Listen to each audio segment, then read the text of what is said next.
and that's where I met up with Dick Carter, who later became one of the greats of the Australian team.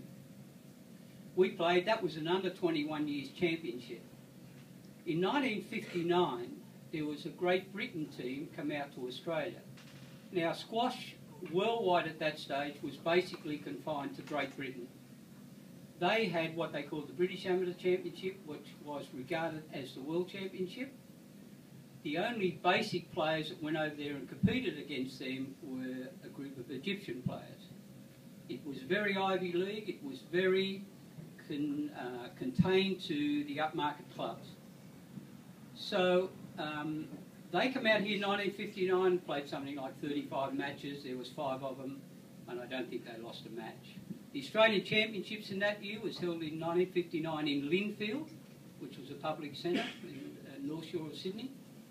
And both Dick and I in that year, we played in those championships. I lost in the first round. I'm not sure what happened to Dick. But in 1960, we both went into the New South Wales team. The Australian Championship was played in Brisbane, of which I won that championship, the first one. Dick made the semi-finals. New South Wales won that team championship. With the advent of that, Doug Croft, in conjunction with 3 other squash court owners, and as you probably, or you may not be aware, squash was really starting to blossom throughout Australia. New South Wales in particular, with so many public courts being built, even around this area there were courts everywhere. Now Doug Croft owned the Goodyear, it was Goodyear Tyre next door, owned the building next door, owned another building in Bondi Junction, and he built this centre. They then decided after 61, a group of them, John Luscombe from Parramatta Squash Centre, Bob Martinez, who was a centre in Roslyn Gardens, and Doug Croft, in conjunction with a guy called Ron Lee, who was involved in the Forbes Club and a few clubs like that in Sydney, and they decided to have a gaming night up here at this club to raise money to send me overseas.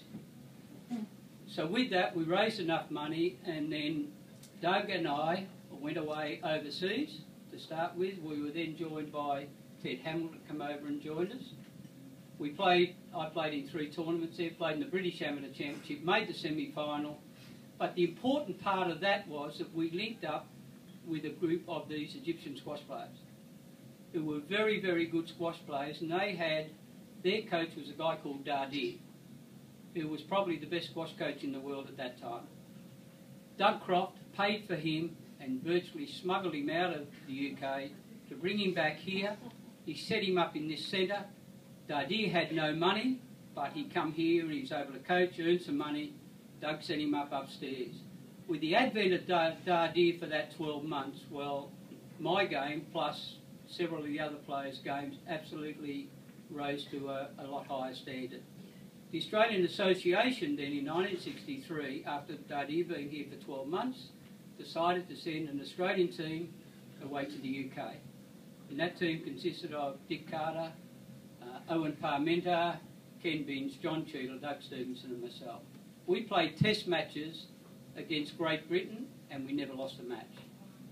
They could not understand it over there. They come out here 59, we never won a match. We went back there 63. They didn't even know squash existed in Australia, and we thrashed both Great Britain, England and the rest of the counties. So that really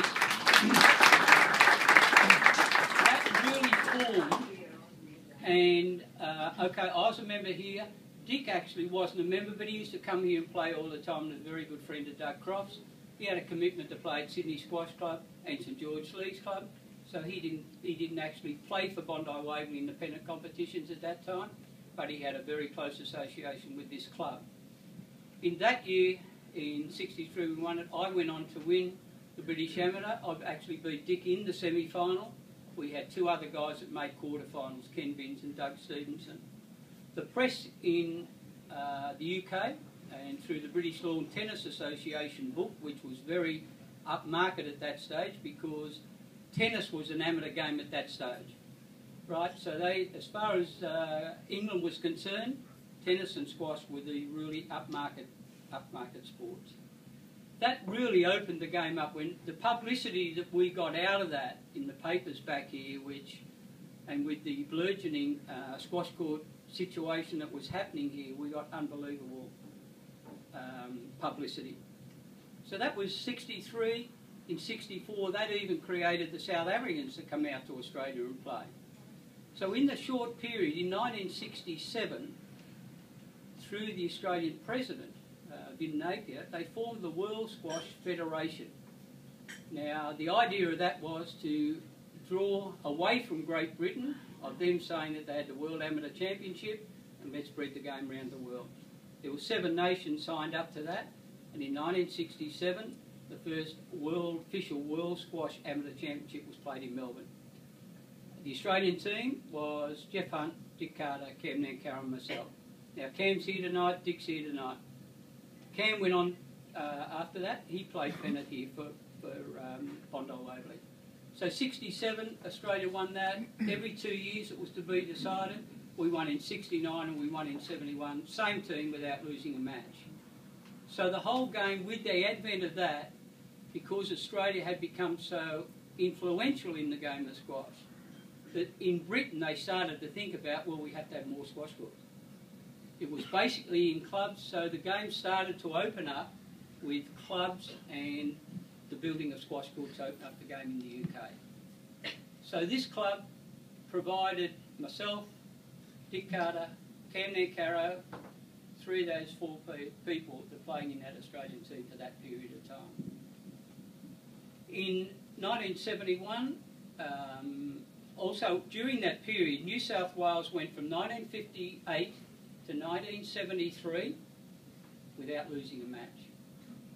And I must admit to this, and you may or may not be aware, that there was great furore about 2 or 3 years ago of the Brisbane Roar breaking a record in Australian sport of 35 matches or whatever. So I'm sitting back there up in Noosa listening and reading all this bullshit in the paper in Brisbane, right? So I started to think, hang on a minute, that's, you know. So I started to make inquiries. I knew most of the stuff, so I rang Dick, I rang Lionel Roberts to confirm the facts of New South Wales. We went from 1958 to 1973, the last match in 73, never lost a match. So it was something like about 70 odd matches at interstate level. So I rang up the president of New South Wales. He put me on to a squash guy from Canterbury Bankstown Leagues Club who was involved in AAP. So we sent out all this thing around, and suddenly all this stuff about Brisbane Roar being the leading team in sport history in Australia. So it was actually squash that holds the record for the most number of winning matches, and that's New South Wales squash, the New South Wales team, of which we were all part of. So I just think that this club provided the opening of, the publicity we got out of the UK, which forced the Australian Association basically to carry on with the Australian players. It forced basically down the line further when you think back about opening up the game in the UK.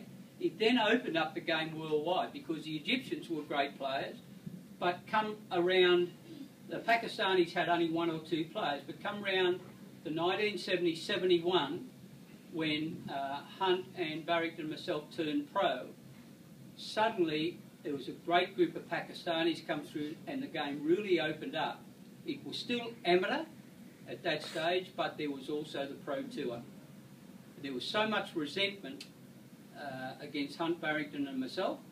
They formed what we call the Professional Squash Association. We sought the advice of a guy from International Management Group, a guy called John Beddington, who was associated with Mark McCormack, to advise us of what we should do as we go pros. We didn't know, but we got sponsors and we got stuff like that. The game travelled on through to the end of the 70s as still having an amateur game and a professional game. It became, in the early 80s, and everyone became a player. So it was the same situation as tennis. It was amateur up until the 1968 era. So Britain wanted to control that. They wanted to control the squash. They wanted to control the tennis.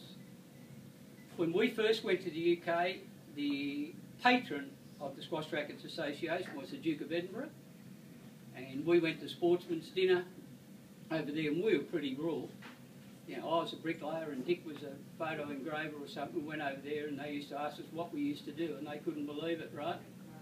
And I do tell a funny story, because we went back a couple of years after that, and a guy that used to write up the main writer in the Times and that, and he was quite interested in what we did. So we took a guy with us called Ray Lewis, and he was a plumber. They said, what does Ray do? And we said, he's an architect. So when he found out that he was a plumber, he was very, very unhappy about that situation. So that's how the game was in that stage. And I think back when we look at, you know, what Doug did with the club here in those early years, how he used to look after the players. So, you know, you look at this club, we've provided, you know, Cam Nankaro won a world championship, won a world amateur championship in 1973. Bill Reedman went through and was twice runner-up in the British Amateur Championship. I think 72, 73, he lost to Cam in the final, then lost to Pakistani in the final. So this club, up until that stage, had really provided the backbone of Australian squash. And I tell you now that the Squash Rackets of Australia don't know these stories, and I doubt if Squash Rackets of New South Wales know these stories. So I would just like to leave it at that. I hope I haven't bored the younger group in this audience about, you know, what squash has been all about. And I think Greg's going to say a few words. Greg Maidman, who's probably been, you know, he's still playing in this centre now, you know, which I think is just fantastic. So there's been a lot of people over the years. John Rolls, Barry Stewart, still around. So the club has provided. The other thing that was great about this club, we had women's first grades with Yvonne West and Thea Moore and Debbie Holland and people like that, is that the social aspect of this club, it wasn't about first grade. It wasn't about because, you know, we were the strongest first grade. And we had guys here, you know, playing state level, guys like Billy Terry and, you know, Tony Hamilton, Ronnie McLean, all those guys. And this was the social aspect of this club. It wasn't, we'd come down as first grade players and we'd mingle with all the other guys. It wasn't that we were up there as first grade players. The other great thing about this club was that before they started summer competitions, we had, for 2 or 3 years, we had 2 cricket teams that played in, I think it was the Eastern Suburbs sub-branch or whatever it was. Billy Terry, Lenny Minchell, Len's here tonight, Eddie Bruin, who, you know, the older guys that were at this club. So we stuck together during the summer period of time. And these guys weren't first grade, you know, they were good squash players, weren't first grade. Our social events that we used to have at this club, you know, of a Sunday night, this was one of the hubs of the eastern suburbs, there's no question about it. You know, we had people like Ted Hamilton, Gus Mersey, Bill Merskin, people like that here at a Sunday night. So that was the good old days, I suppose. But so I hope I just filled you in a little bit about that. And finally, we talk about, and I must go on to, it was on the television the other night, that with the birth of the royal baby, and then they turned around and they said, where was the Duke of Edinburgh when Charles was born? He's playing squash. that was on the television. He was playing squash. Okay, so I hope I filled you in.